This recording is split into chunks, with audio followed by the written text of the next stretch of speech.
Good evening, good morning, good afternoon, and welcome to the biggest ever online Saints fans forum. A big welcome to you all. Those that are in the virtual room that have been lucky enough to get a place in the virtual room on Remo, a big welcome to you all. You join us from across the world, and it's been great to already see Saints fans from across the world. We've got some from India, USA, Turkey, and across the world. A big welcome to you all. And also a big welcome to those joining us on the live stream via the Saints YouTube and social media pages. So wherever you are in the world, good morning, good afternoon, and good evening.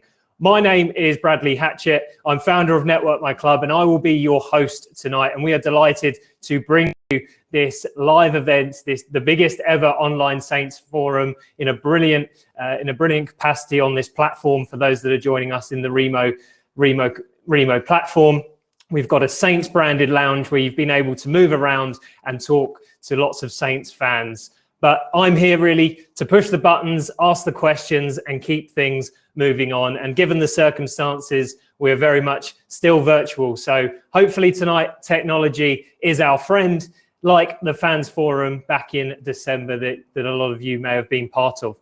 We're going to get straight into the Q&A today. So I'm really delighted that today on our panel, we have the first team manager, Ralph Hasenhüttl. We have two first team players for you in Kyle Walker-Peters and Stuart Armstrong. We have Saints chief exec, Martin Semmens, and also Matt Crocker, who is director of football operations. So I'm going to ask my colleague, Anders, to invite all of those onto the screen to join me. And how the Q&A will work is I've got a number of pre-selected questions in front of me. They will cover 5 different topics, from performance to transfers to future planning to academy, and some general questions as well. So there are some pre-selected ones that I have. If you've got any questions, you will see on the right-hand side of your screen a chat box.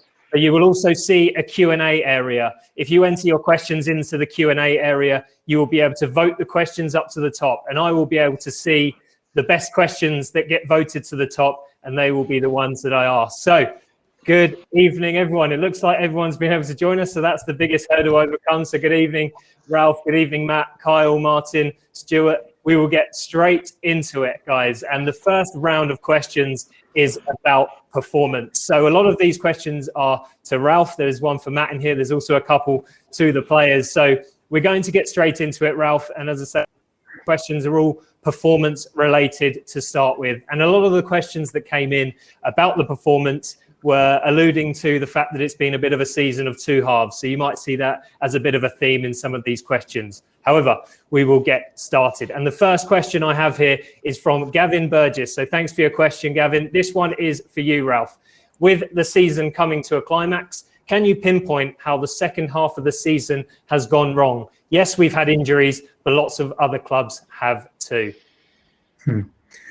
Yeah, I don't know how many they had. We had a lot, that's fact. And I think the way it hit us, not only the injuries, also a few other things, we couldn't handle it. Some decisions with the VR and everything. I think some tight games were going to a different direction for us. And finally, that cost us points, that cost us some self-confidence. And finally, we couldn't reach the level of performance we had in the first half of the season. Is absolutely right.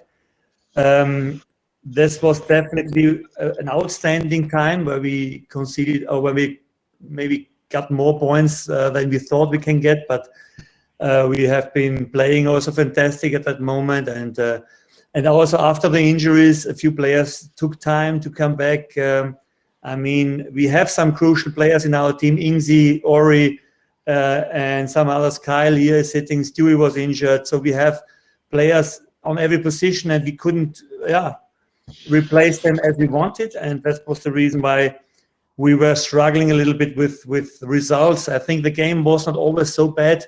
The results haven't been there, but in the Premier League, to win games, you need to perform quite on the highest level. And with our qualities we have, we know this, that we must do a very, very good job if we want to win games. Absolutely, absolutely. And following on from that, Paul Boynton has asked Ralph, and this comes to you again, what have you learned this season to improve the team for next season? I think that we have learned how it is working when we want to win games, how we have to play. Then we have shown, I think, that we also against the big teams are able to take points. When you want to be dominant, you have to be perfect in every part of your game, and this wasn't always the fact, especially not in the second half of the season. When we do this, we are a very hard to beat team, I think, and then we can win some really good games, I think, and. For the future, I spoke very often about that. We need to have a few more alternatives, a little bit wider squad, I think would help us, to replace some players when they are injured. And this can definitely give us then more opportunities in the future for keeping the quality high. Yeah, and lastly here, Ralph, before I let you take a little break, but Ralph, Paul Lucas has asked, at the start of the season, we were virtually unplayable because of our high press. We don't seem to do this anymore and our results are suffering. Is the high press dead? Don't we do this anymore, Stuart? I don't think that we stopped doing it. So I don't know what games he has seen. So we are still, I think, one of the highest pressing teams in the league. It's not only about high pressing. I mean, when teams are not playing football against us anymore and kick every ball only, that doesn't make a lot of sense if you attack them very early, because then you have to adapt your game. It's normal that over a season they adapt to your game when they play you once and they see that it is difficult to play out against us. Sorry, they don't do it again. So we have to adapt our game also, and then you need to have a plan B. And I think for some reasons we had found this in some games. We still conceded too many goals, especially in the second half of the season. But there were some other reasons. I think I spoke about it. Absolutely. And I'll bring Stuart and Kyle in at this point. And Stuart, that question was almost directed at you, it seemed. But how would you assess the season from a team perspective? This question is from Kamen Rikev. It's been a difficult one. Obviously, we started off the back of last season pretty much straight away without really a pre-season or friendly games. It just sort of continued, and that's the way it was going to be. We started very well actually, and sort of continued our form on. And as the season developed, we were a little unfortunate with injuries at big moments, and it's also a lot to ask with a lot of fixtures, and it was a very heavy schedule. So sometimes you need a little bit of luck in football, and I think with injuries and just the heaviness of the schedule didn't help us at times. But we've slowly refound our form, and in some games we've been unlucky not to come away with more points than we did. But yeah, it's always a challenging experience, especially in the Premier League, where every game is tough. Every game is a different experience, but I think as a team that we always feel that we can get something from every single game that we go into, and that's the optimistic side of playing for Southampton. Absolutely. Kyle, what would your assessment be of the season from a team perspective? Pretty similar to Stewie, really. I think, we're probably disappointed with the second half of the season. But yeah, like everyone said, we were a bit unfortunate with injuries, and I think that ruined our momentum a bit. I was really disappointed to get injured and miss the games I did. And I'm sure everyone else was. So yeah, I'd probably say, we're slightly disappointed, but we've still got 5 games left, so let's see how we end. Absolutely. I heard Ralph speak earlier, and 12th position is still very much achievable. So I'm sure you guys are striving for that. Last question in the performance section, and I'll bring Matt in on this as well. Good evening, Matt. Darren Drodge has asked, what progress has been made over the last 3 years in your role? Yeah, I mean, I guess it's difficult from my point of view to say 3 years, because I've been here for just over a year. But speaking to Martin and to Ralph, when I came in, I guess there was a couple of remits that specifically were needed to be looked at. One was around, a percentage of the role on how I support Ralph and the team in winning today. But a big part of the role is around making sure that we prepare to win in the future. And obviously that has a lot to do with the infrastructure of things like the academy. We've done a significant recruitment revamp or restructure over the last 12 months. We've developed things like the playbook, which wasn't in place before, and now we've got our B team this season, and obviously the under 18s that will come on board next year, playing an identical high pressing style to the first team, which wasn't in place before. We've just invested over £1 million in the redevelopment of the academy and some of the facilities at the training ground, because you need a high performance environment with the players to ensure that we can continue to compete and progress at that level. So I can only vouch for the last 12 months, and yes, we've had some massive challenges with COVID, with injuries, with the depth of our squad, etc., and all the things that Ralph and the guys have just talked about. But actually, I'm pretty confident that going forward with some of the infrastructure changes that have happened, that we're setting ourselves up really well for the future to be a sustainable, successful Premier League club, which obviously is our ultimate aim. Absolutely. We'll come on to the future planning in the academy in a couple of moments. But thanks, Matt. Ralph, how would you assess the progress that's been made over the last 2 or 3 years? I think Matt spoke about the development we tried to bring also to the youth with our massive work we did with the playbook. This is only a momentum where we still think that it's used to be continued and always bring on the highest level. I think this is a never-ending story. It's now on me, as long as I'm part of this club, to invest all my knowledge in this book and to keep on developing it and all the knowledge I know that this is a part of a development for a club that can last over decades, and I think this is what we should try. I was maybe the guy who started it, and when new managers come in the future, then we can keep on building it, and this is what makes a philosophy of a club. And we are known as a club that develops young players. It's getting more and more difficult every year, because meanwhile also the big clubs hunt also the young talents, the good talents. So it's not so easy for us to bring good young players in this club anymore and say in 2-3 years they are Premier League players. The way to go there is not an easy one. Premier League players have something special. They can do something special, and not every young player who goes through the academy has the quality to become a Premier League player one day. But what we have to do is to bring every year 1 or 2 for maybe an alternative and give them chances to play, and then we can see. I think since I'm here, a lot of young players get the chance for minimum 1 or 2 attempts in the first team. So this is a good average, I think. Not a lot of players did really make it to stay there, but we have a few ones. Nathan Teller, for example, is a good example that looks like a shiny diamond that we can polish, and maybe one time he gets a new Theo Walcott if you want. So give them time. We give them the chances to play. And I think then we are on a way that is without alternative for us as a club because of our financial situation, but the only way to be successful in the future, maybe. Absolutely. Thank you, guys. That's the performance round over. We will move on to transfers, and I'm going to pick out a question that's come in from one of the attendees in the virtual room here. It's from Jack Clark. Thanks very much. And this is where I'll bring Martin in. Good evening, Martin. Good evening, guys.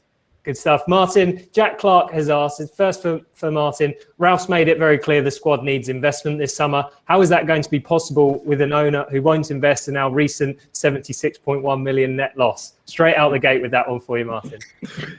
Yeah, no, I think it's best to answer that in a quite a long-winded way, so I will just do it, but cut me off when you get bored. So first of all, we do invest every year. We say it every year. We invest every penny. Come back to that at the end, but I think to cover the how far have we progressed question, I think it's worth answering it from a club perspective, not just a football perspective. So, October 2019, we got beat 9-0 by Leicester, and we felt like we were in a bit of disarray. A year later, we were top of the league, and if we're doing this fan forum at Christmas time, the questions will be very different. So I think it's important to recognise that, and important to reflect on what our plan is before we come on to the transfers, right? So our plan is to try and compete between that 7th and 12th in the league every year, point 1, which we did last year. Point 2 is to invest in the best quality young players we can, whether that be Sally, whether it be Diallo, whether it be Kyle. We have done that successfully, and also make sure there is quality there, new contracts for Stuart, new contracts for Prowsey, new contracts for Oriel.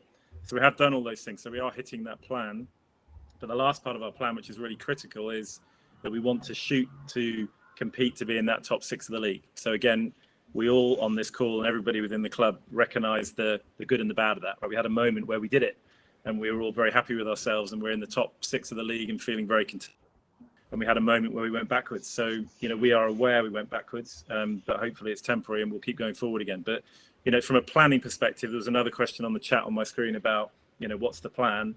That was the plan. The plan was to do everything that we did and it was really working. So if you look at Matt, if you look at Ralph's roles, they are doing exactly with an 8-week blip where we had some injuries and we lost some games and John Moss ruined a few games for us. We had a few things that went against us and that's the way it is. But come back to the transfer question. So as we say on all these forums, every penny that we from transfers, from commercial revenue we spend on players, every penny.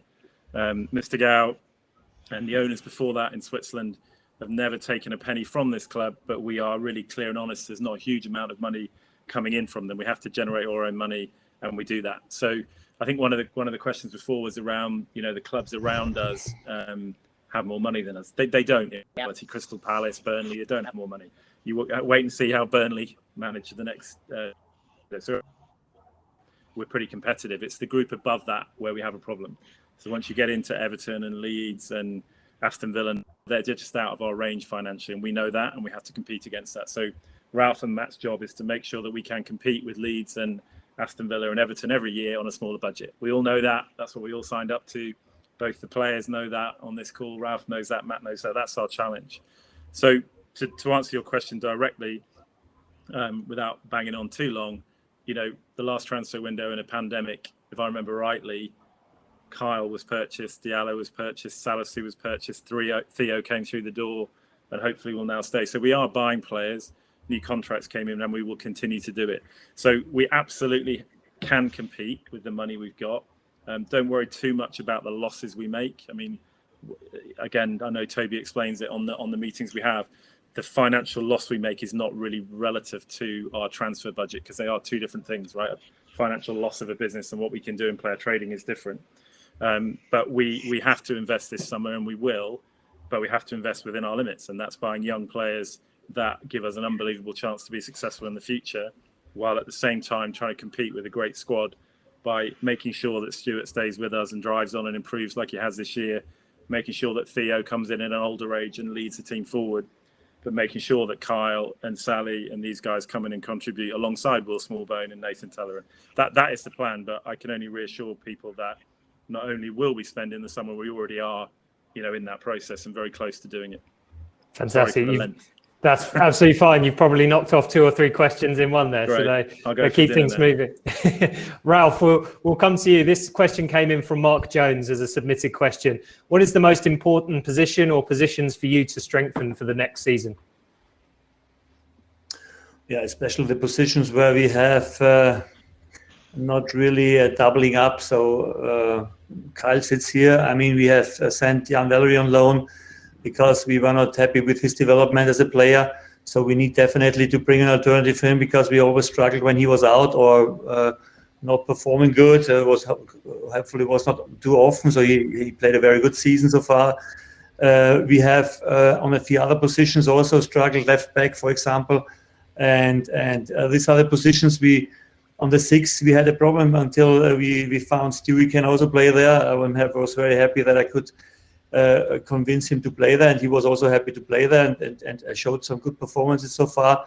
So we're normally looking for players. They are very flexible. They can be so tactically smart that they can play more positions. We know that our shape is sometimes tactical, very demanding.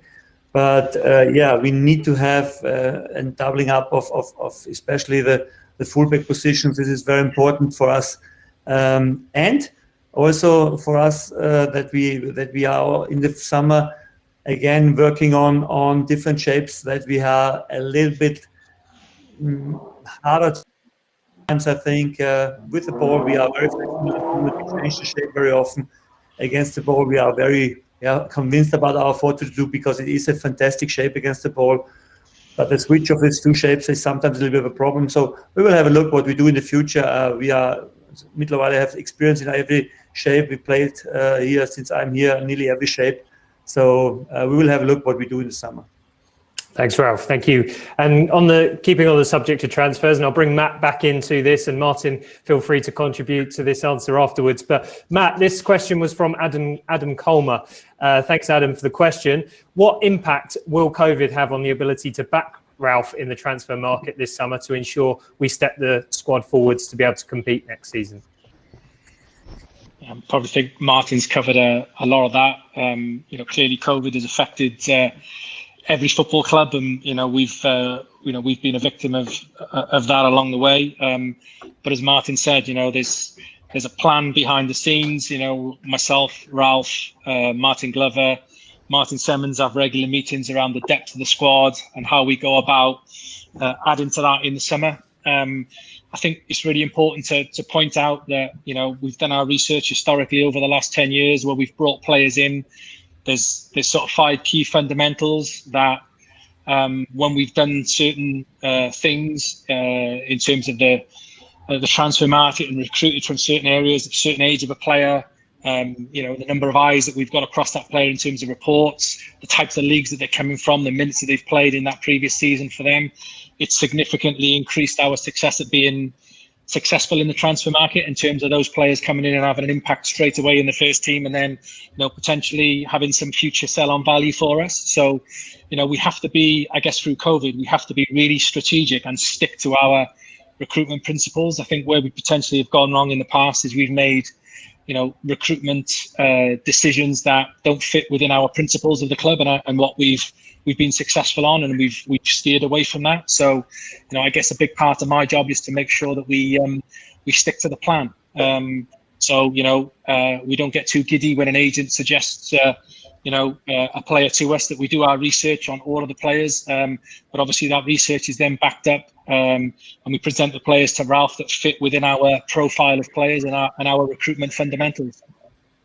And you mentioned there, sorry, Martin, go on. Yeah, I was just going to say, 100% sticking to the plan is a way to get through anything. I think it's also worth saying around COVID that, COVID's devastating for everybody in every industry, in every country in the world. But for football, it's all relative, right? So yes, our budget will be reduced by COVID. Everything that we are doing is hurt by COVID, but so are the other clubs. So it's always really important to remember that everything is relative. So if the transfer market goes down in value, the players that we sell will go down, but the players that we buy will go down. If wages go up, they go up everywhere. And so everything is kind of relative. We're not specifically so worried about the effect on our first team squad from COVID, because in the end, there will be things taken away from us, but there'll also be some gifts as well in the market. So, although it's devastating for us as a club, and that's why we have that loss and that's why we have the loan, actually in reality, our competitiveness on the pitch will be about the same, I think. Yeah, absolutely. And Matt, you mentioned the recruitment strategy, and that's part of my next question, and you may have already answered it, but William Bray submitted a question. Will we change our recruitment strategy and opt for free agents or go for older and more experienced players? No, I mean, I think we have to stick to the plan. I mean, and I think, there's certain things, regulations that are changing within the game that will open up different markets for us.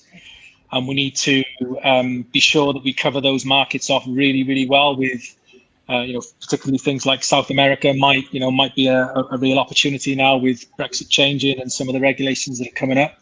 However, we've got to be really careful that we select, again, based on our principles. But one of the key things that we need to do is to make sure we get the character of player right. So what we can't afford to do is to not do our due diligence off the field in terms of what that player brings, how they then fit into our culture, how that then fits into the team, and how that all works. So we have to be really, really clear and really, really strong on that. So, I think we will stick to our principles without a shadow of a doubt. However, there's probably scenarios where we've deviated away from that. Theo was an example of that. So, the age of Theo coming to us, on loan, the minutes that he played, for Everton that previous season, probably we would, if we looked at that for a different player, we would look at that and go, that doesn't really fit our process and our fundamentals. However, knowing Theo was previously at the club, knowing the type of character he is, knowing how he understood the club and what he would bring and what he would add to the dressing room around his professional standards, and how the impact that would have off the pitch on our young players, as well as the performance that he could have on the pitch. And him buying into some of the outstanding performance medical stuff that we've got going on here, all made sense, and I guess provided a good argument why we would deviate away from the plan. But in the main, we have to stick to what we know works for us, and in the main, that is sticking to our recruitment principles for sure. Absolutely. Thanks very much, Matt. And the last question on transfers is I'm going to throw to Ralph. This comes from Nick Hobbs, Ralph, and he says, "Evening, Ralph. What are your thoughts on the need to invest in new players as well as bringing on academy players?" He ends by saying, "Thank you so much for being our manager. You are a top man." So what is the balance between bringing through academy players but also investing in new players, Ralph? I mean, it's very clear when we have academy players, they help us, like to take it everywhere. But when you see in a moment also our B team, how they are playing and the development of some players, I think it was not going in the way that we really wanted to see. And it's tough. The step is a very big one to be part of the first team. But it's important, I think, that we restructure the whole development of the young players. That's the reason why we're trying to implement the playbook for them, that the step is then not so big when they come up, that they know immediately what they have to do. And I would like to take them and to give them a chance to play, and I can handle it if I bring one. It's much easier when the first team is performing quite well and you step in a well-performing team. It's much more difficult when you go to Manchester United. You are one man down after 2 minutes, and then you have to play with the young lads. I mean, then it is tough for them against a world-class team to perform. This is normal. Everybody understands this. And this is the reason why we must be careful. When you want to develop a young player, give him time for a few moments to play. I mean, we have a few very good examples in the Premier League. Phil Foden, for example.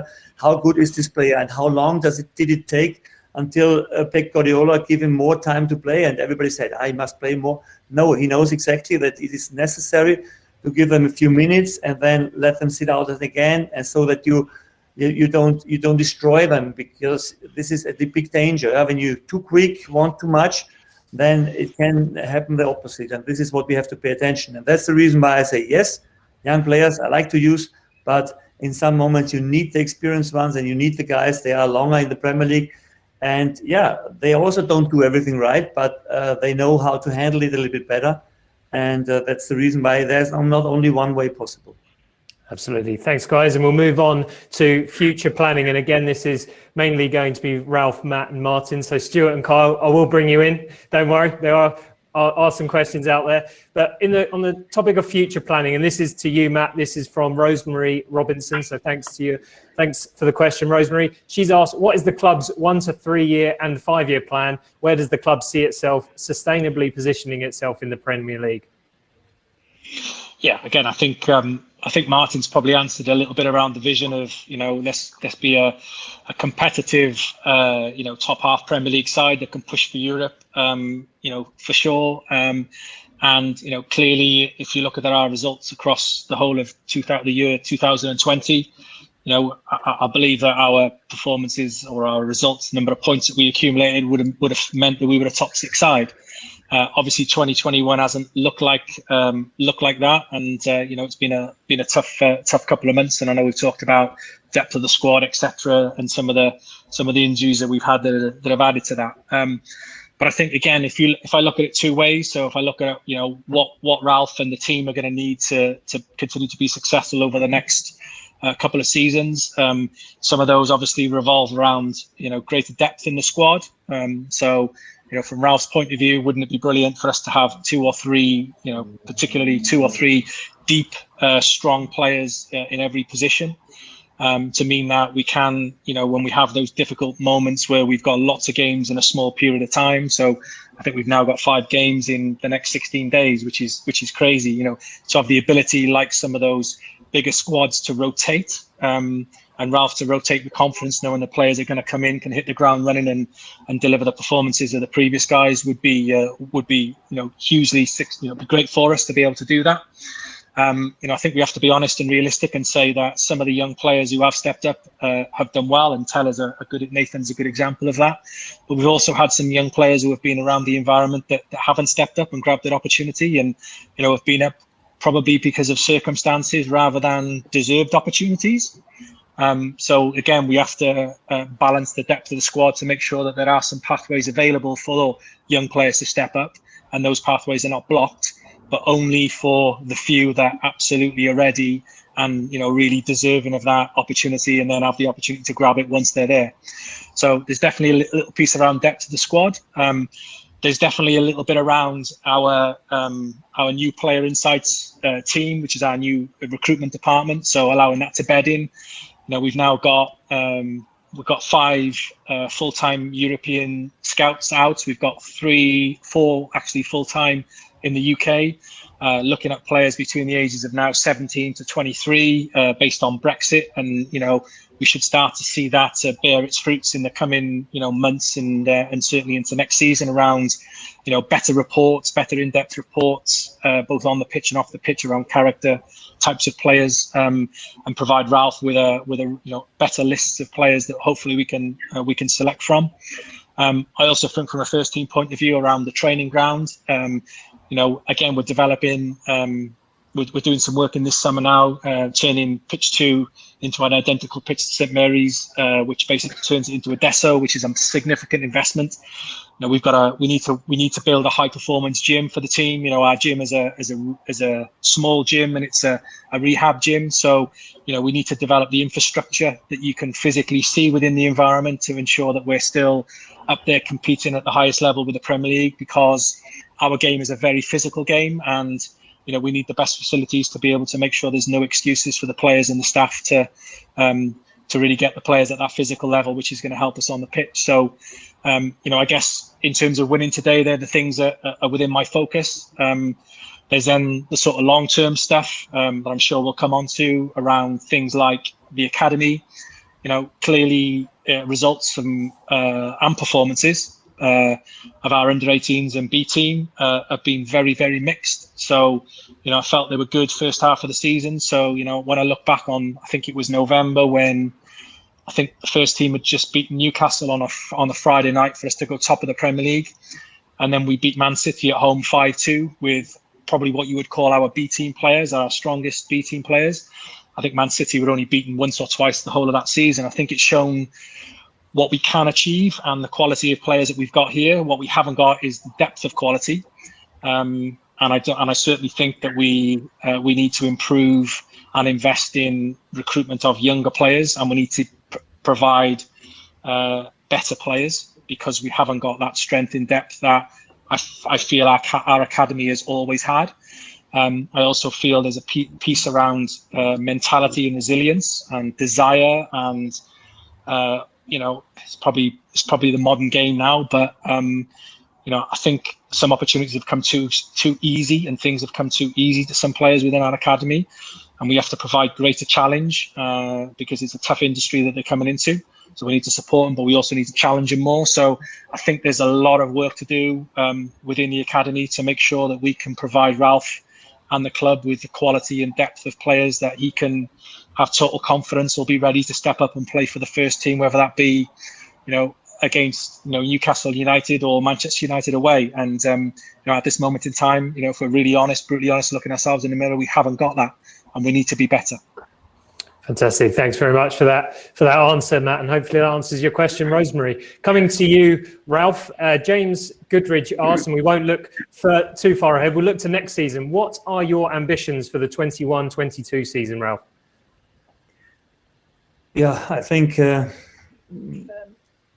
we just spoke about the targets we have as a club. I mean, when we all want to aim for Europe, I mean, that you have to see in England, you have 6 top clubs. And you see now also this season, even if they're struggling a little bit like Tottenham, Liverpool or Arsenal, in the end, they are again on the top of the table. Leicester is this season, and West Ham has a very good season, so they have a chance to go there. But you know how difficult it is in England. I mean, the money they invest, the players, the squads they have to rotate. We spoke about the intents of the Premier League with a 38 games a year season, the 2 cup competition, but we were also focusing in on this season. We will do the same. When you asked me in January if it was right to do it and to risk an injury of Kyle, for example, I would do it again, because for us it was a big experience to go to Wembley in the semi-final. Yeah, and the chance to grab something big, you must take it when you're in a good position in the league. That maybe cost it out in the second half some points, because we took the risk to go with the biggest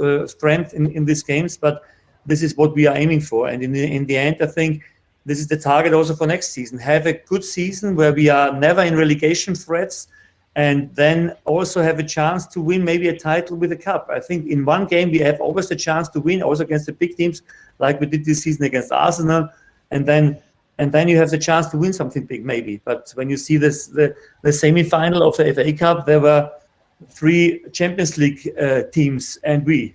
So it's not so easy then to go through, but we had a chance, and we will try it next season again. And I think the belief in being a team that can win against these teams is there, and we must take it more consistently. I know in the end it's about quality over a whole season, over 38 games. The quality is the fact of being successful or not.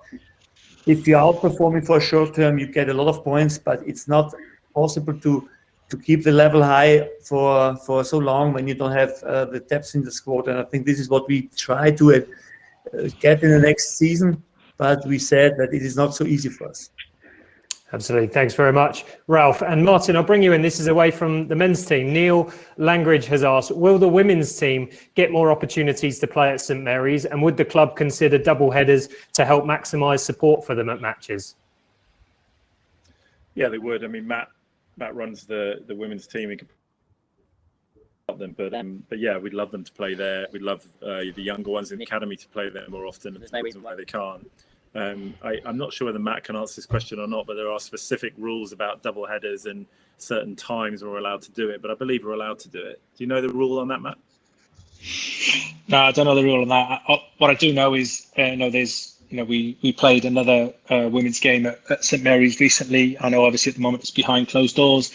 We've applied. Obviously, we've had 2 seasons curtailed, and our intention and the ambition and the vision for the women's team and the programme was for us to be a championship club next season and be then pushing for WSL.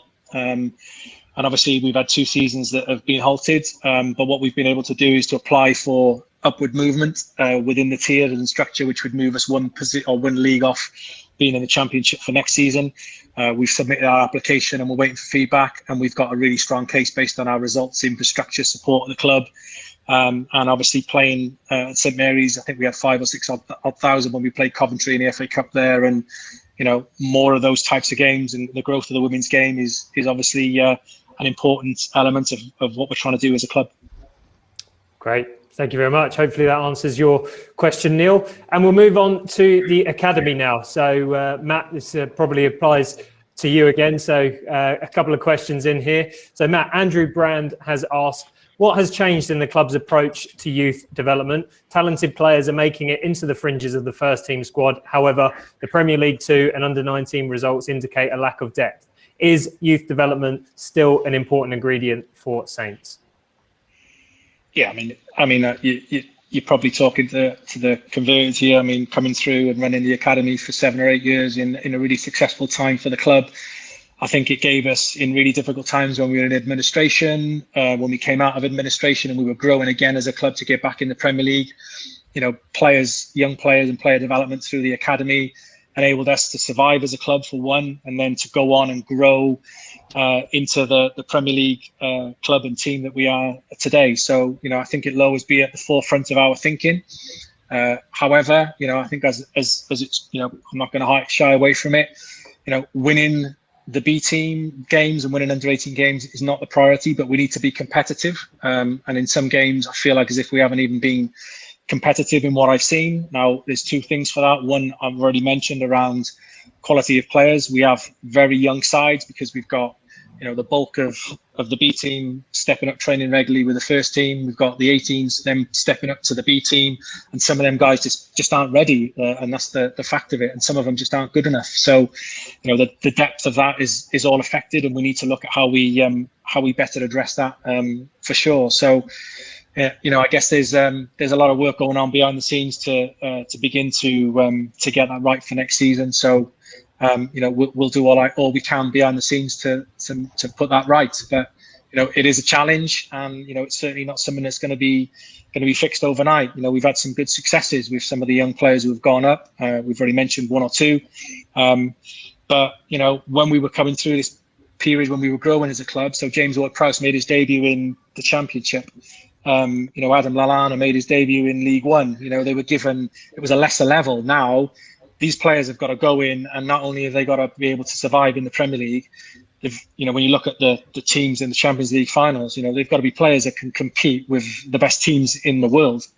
And, that's a really, really tough ask for young players. And it's something that we're considering doing all we can behind the scenes to work on and go forward with. But there's not that strength and depth at the moment. And what I'm seeing from the young players in the academy, in some cases, is not good enough.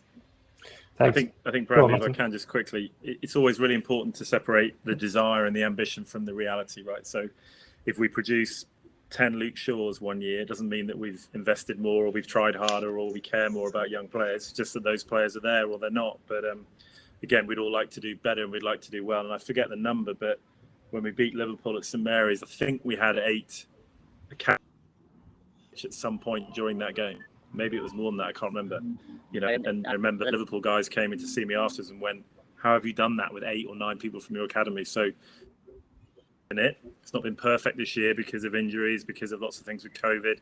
Matt failed to mention because there's a huge part of the COVID year where the young players weren't even allowed to come in, and they sent home to their families and stuff. So there's lots of reasons why we haven't done as well as we might like to this year, but it's never about lack of ambition. We haven't decided to suddenly not invest in young players. We're probably increasing our desire to do that. But you just won't produce Luke Shaw or James Ward-Prowse every year. It's just not going to happen in any real world, but we'll keep at it. Yeah, and a question that's from Rolf Daniels, linked to an earlier question, given the financial challenges of COVID. But Rolf has asked, given the financial challenges of COVID, how important is it our academy is a regular source of squad players who will hopefully turn into regular starters? And Matt, does that put more pressure on your role? I think it's good pressure. And the answer is yeah. I mean, every homegrown academy player, means that we haven't got to invest X amount of millions of pounds in a first team player. So, the more of those that we can do, the better. However, the reality and the challenge is different. So to take a player that plays in the under 23 league and then to somehow think that they can step up the following week and play in front of 30 plus thousand people in front of St Mary's against Chelsea is a difficult ask, and only a few players have got the quality on the pitch, but also the physical and mental robustness and resilience to be able to deal with that. So it's a tough challenge, but it's one that we're renowned for, and we will produce players in the future for sure. It's just we're going through a tough period at the moment. Great. Again, Bradley, sorry to jump in again, but again, we all forget what it's like to have the fans in the stadium, but we remember when the difference between Michael Obafemi or Nathan Teller or Dan coming on the pitch and the joy that the fans have with that versus a player we spent £15 million on. And I'll always remember when Michael came on and nearly scored with his first touch at St Mary's and the fans went utterly ballistic with excitement. We go and spend £14 million on a striker and he misses his first shot, and then he's rubbish, right? So giving Ralph a selection of people from the academy that the fans can love and will give them time to get better is massively important to our development, because you can't keep buying talent. You've got to produce it at some point. Yeah, absolutely. Thanks. And the last question around the academy, Matt, I'll come to you with this, and Ralph alluded to it earlier, but this one was a question from Daniel Bailey, and he's asked, given it's pivotal to the club's identity and sustainability, keen to hear what's being done to attract the next generation of academy talent to the club. And I guess alluding to what Ralph was saying there, how do you compete against the big clubs that are looking for that young talent as well? Yeah, I think again, being brutally honest, when I joined and I looked at our academy recruitment team, I felt like as if we needed a significant shake-up, which is now being done. So, we've got new leadership in that space. We've got, I think we've got some exceptional recruiters and some guys that are out now strategically covering a wider range and a targeted market where we think we can be successful. So, I feel like as if we've done a big chunk of work on that. I've already mentioned the infrastructure investment, so spending over £1 million throughout the COVID pandemic on the academy facilities. So, when we do bring little Johnny and his parents to the training ground for the first time, they look and go, wow, I want to be part of this place. And, that ongoing investment is really, really important to us. And then I think we've done some significant things around, I guess, our older age groups, in particular the B team and the under 18s, which will bear fruits in the future, which is around a real focus on individual development. So we coach and assistant coach anymore with those teams. What we've got is a game coach, somebody that's responsible for delivering the playbook, delivering the philosophy, preparing players for games, and making sure the players are aligned to the style of play. And then we've got an individual development coach for those teams whose key responsibility is to make sure that those best young players have a really clear plan and know what they're good at and what they need to get better at to get them through the next stage, whether that's an 18 into the B team or a B team player into the first team. So that individual development focus is really, really important. So I think we've done a number of things to try and, I guess, attract and be different and not just traditionally rely on our reputation of being Southampton, come to us. We've got a reputation of being able to develop good young players who we have to do more. So, there are probably a couple of examples of things that we're doing to improve that in that area. Great. Thanks very much, Matt. And we'll move on for the last 10, 15 minutes to more some general questions. And Stuart, Kyle, I can now bring you in. You've sat there patiently, so thanks for that. And Kyle, I'll come to you. This one was from Lee Evans, and he has asked, who's become your closest dressing room buddy since joining Saints? Good question. I spend a lot of time with Michael Obafemi. Spend a lot of time at breakfast with him, lunch. So yeah, I'd have to say Michael. However, I get on with everyone really well. I'll put that to you as well, Stuart. This is our couple, We're always together. Yeah. Attached at the hip. Stuart, I'll ask the same question to you.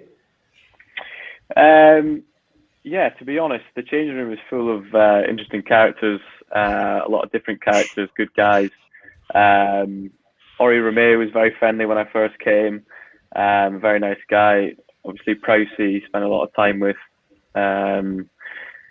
play golf with outside of football and things like that. So I used to car share with Yannick Vestergaard, of course, before COVID times, and he would buy me cappuccinos on the way in. So that was lovely. But I would say the change room as a whole, a really good mix of guys in there.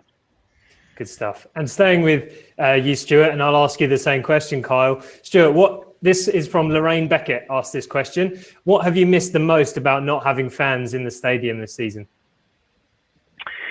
Probably that feeling you get when you come out before a game. Stupid little things that happen in the game. You come out of pressure, or there's a nice touch, or there's a nice bit of play. You get that reaction of that something's going to happen, and the fans can feel it, and the noise, and of course the sound of goals going in, and the atmosphere. I think the fans make the experience of the game, and without it, it's more or less like a training session. So yeah, the sooner they're back, the better. And same question to you, Kyle.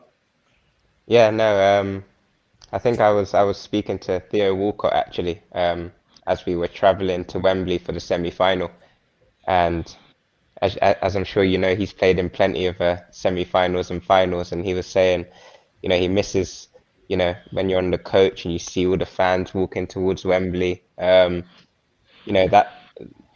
occasions, yeah, they're not as fun without the fans, but yeah, hopefully, like Stu said, they're back soon, and we can feel that emotion from the fans. Absolutely. Hopefully they're back soon, and hopefully more trips to Wembley. And I'll move on to the next question. It's VAR related, so love it or loathe it. Here we go. And this will come to you, Ralph. This is from Mike Hartnell. He's asked, how hard is VAR for players and managers? As a fan, I think it's really destroying the game, but what are your thoughts on VAR? Yeah, normally I was always a big fan from the VAR, but the experience I made this season was not really the best. And it's not so much about the fact that we have it. It's more about the fact that the people that do it don't do a good job. And this is why I think in real, there's only one thing really good working. This is the offside line, because it's very clear, not on or off.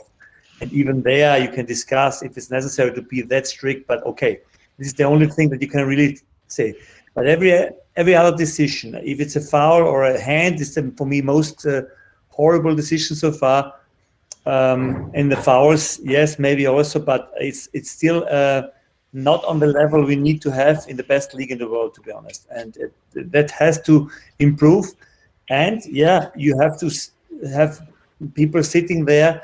They are looking from different angles to the situation. Maybe a player or a former player have different opinions about the duel, and the intent is important, and also a few other facts you have to look at, and then I think that the decisions are different in the future, or should be different in the future, because there were too many mistakes, too many clear mistakes we have seen this season, and yeah, in the end, when you get two times the situation what we have got, that we have a player sent off and afterwards they say it was a mistake. I mean, that doesn't help us in the game and kills us the game, and I don't understand this, to be honest. Great. Thank you very much, Ralph. And the last question from the pre-submitted questions, and we've got a couple from the people that join us live in the event this evening. This is from Paul Lawrence. I'll come to you, Martin, and we couldn't get through this without mentioning the European Super League. So Paul has asked, do you believe that the European Super League 6 should be given domestic or European punishments?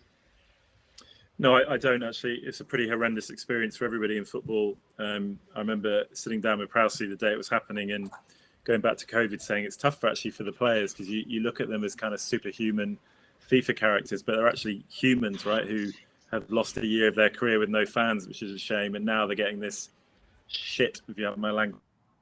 The Super League and all the embarrassment of being a player within that when they've done nothing wrong. So I don't think so. I think, any ban, any fallout from the Super League hurts the players. And however much I don't love every player at these big clubs, it's not their fault. It hurts the fans of those clubs and our clubs. So I think we have to get back to normal as soon as possible. The league's really important. It's important that we come together as 20 clubs and make the league better. And that's what we've been working really hard on.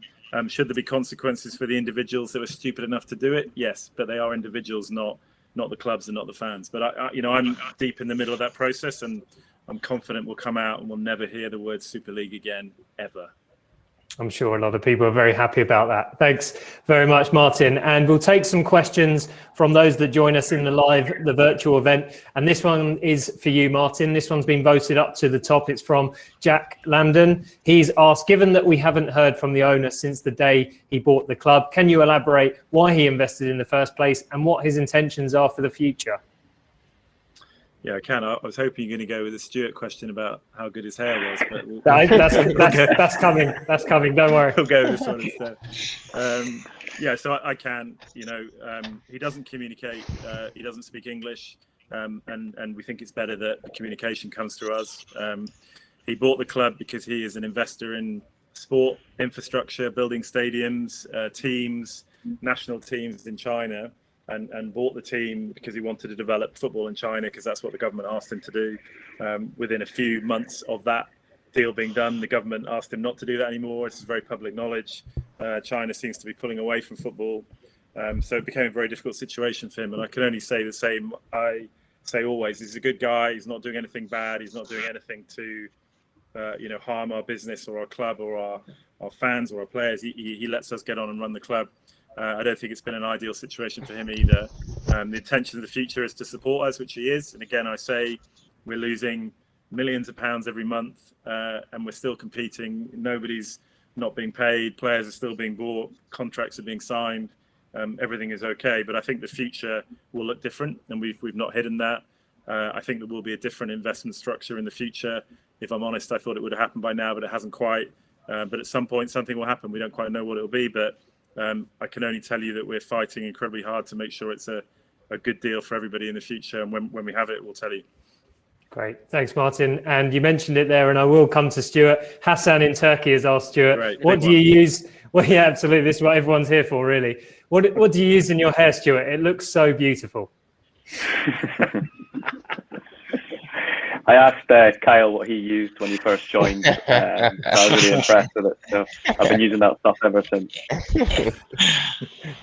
I'm sure you should get some sort of endorsement deal going on there. And Martin, I think this one, it's coming. It's at the top there. And Abdulaziz has asked it, is Danny Ings going to sign the contract? Someone sent me a message saying, is Kyle playing Line of Duty or Call of Duty or something? But different question. Yeah, I think he probably will. Like I said all along, Danny's been really open and clear with his communication with the club about what he wants to do. He's working hard for us. He doesn't want to get involved in deep conversations in the league to get fit to play for the club. He's committed to us. He's committed to playing for England in the summer. We have no issue with Danny. In the end, as I've said every time, they're not robots. They have to do what we tell them to do. The players are free to make their own choices, and Danny will make his own choice. But if you ask me now, I think Danny will be with us next season. We hope he'll commit to the club and be with us till the end of his career and beyond. That's what I think will happen. But you never know in football. They're not. Again, I always say try and remember that they have their own desires and their own wishes, and they're not just there as robots. But what I can tell you, and I know Ralph would say the same, is Danny's never done anything but be incredibly hardworking and committed to this club. Fantastic. Thanks very much, Martin. And this last question that I'll finish off, I will come to you, Ralph, but Martin, feel free to come in at any point. Robert Maddox has asked, how will we ensure that we remain competitive in the Premier League when it seems the clubs around us have more money to spend? So, Ralph, I'll come to you. Yeah, good question. Yeah, and as I said, it's a very, very big challenge. We can only fight with all our effort we have, with all our knowledge we have, with doing some things better than they do, with having a better game plan, with having a better work on the pitch, with a good commitment. All these parts, I think, can also give us a chance when we are a better team to win against teams that have maybe more expensive players than we have. And this was the goal in the last 2 years since I'm here, and this will be the goal for the next 3 years. And we have shown that when we are in good mode, we can definitely, play fantastic games and win games where you think, oh my God, really dominating also top teams sometimes. And finally, we have this is our only chance we have, and this is what we are looking at. Martin, would you add anything to that? Yeah, I mean, Ralph talks obviously, a lot about what we can do on the pitch. I think from my perspective, I think it's about getting, doing things, doing those little 1%ers differently, thinking differently to other clubs, trying to be ahead of the game, be more innovative, encourage our staff and our players and our people to embrace that. And the big thing around culture for me. So, you see a lot of dysfunctional teams in the Premier League in terms of, teams being together. I think we've got a great bunch of players and, some really strong leadership within the team. So how do we grow that? And how does that become a really strong part of our culture and something that we can really rely on in the future as being better than any other club? So, I think they're the things, I'm not one to turn around and going, just because you got more money, you be more successful. I don't believe in that. And, there's loads of industries and business and sports that, prove that all the time. So, we need to make sure that we believe in that, have everybody closer together as a club and continue to believe that we can be successful, which I know we can. Yeah, I think, Bradley, for me, really blunt, there's two ways to get to the top of things. One's to buy your way, get your dad to buy it for you, get somebody to come in and give you 100 million to buy players. And the other way is working hard. And, as I've said before, I started a business with a friend of mine in my garage, and 4 years later, we're number one in the world, and that's why we're here. And you won't find many people in this club that want to go to Man United, as I see that question up there in the top right. We don't want to be at Man United just sitting around waiting to win something. We want to earn it, and we want to work hard. being a player is slightly different. If Stuart gets the opportunity one day to play for Man United, that's very different to us. We don't have that desire to just walk into that role and manage somebody else's money. We want to earn it, and it will be bloody hard work, but it will be interesting to see how high we can get. Fantastic. Well, guys, we've come to the end of today's Fans Forum. So thanks very much to everyone who submitted a question both before and during, and apologies for not being able to get through to them. We had over 100 questions submitted before the event. We've had hundreds tonight, so obviously we can only get to a certain amount. But a big thank you to Martin, Kyle, Matt, Ralph, Stuart for joining. Thanks for giving up your time and being here this evening. I know it's very much appreciated by Saints fans that join us in tonight's event and also on the live stream. So for now, we will say goodbye, and I will ask my colleague to take you guys down. But thanks very much, guys. Thanks a lot. Thank you. Thank you. Bye. Good day. See you later. What we will do now, whilst those guys are removed from the screen, and if you've joined us watching the live stream on YouTube, thank you very much. And we will move on, and I will just go on to explain for those that are joining in the virtual lounge here with us on Remo exactly what will happen. And we will go back into the room, and I'm going to share my screen with you just to show you exactly what you will go back into if you do want to stay around, chat to other Saints fans, and also meet some of the backroom staff at Saints. So I will just share my screen with you, and this is the Saints branded virtual lounge that you'll go back into. And what will happen when we go back into this, and if you joined us before we came into the presentation mode, you were already on one of those tables chatting to some other Saints fans. But around the room, you will see different tables, and you can move around onto the different tables and chat to Saints fans simply by double clicking on the tables, and you move there. So what we're going to do is on the right-hand side of the room on floor 1, you see on the left-hand side of the screen there's different floors. Now you can move up and down the floors, but if you go to floor 1, there's going to be 3 breakout tables. And I'm just going to explain what these breakout tables are. So these are specific to the topic and the table names. There's going to be one breakout table called Ask the Fans, one breakout table called Celebrating Fans' Return to St Mary's, and another called The Future of Football and Player Development. Now, if you want to go to any of these tables, on breakout table 1, Ask the Fans, you will see David Thomas, Chief Commercial Officer of Southampton Football Club, as well as Sarah Batters, who's Director of Marketing and Partnerships. On this table is a chance for the club to hear insights and ideas from fans on what they would like to see from the club over the coming months and years away from the pitch. On the table below that, so the one that's around fans returning to St Mary's, you will see Anthony Cole-Johnson, who is the Director of Sales and Venue Experience, and Carly Parsons, who's the Head of Customer Relations and Fan Experience. Here, they will be on there. If you want to go and join them, it's an opportunity to discuss the work that has taken place behind the scenes to ensure a safe, positive and enjoyable experience when fans are allowed back to St Mary's. And lastly, on the table in the bottom right-hand corner, the future of football and player development. That is going to be hosted by Matt Crocker, who was on the screen there, Director of Football Operations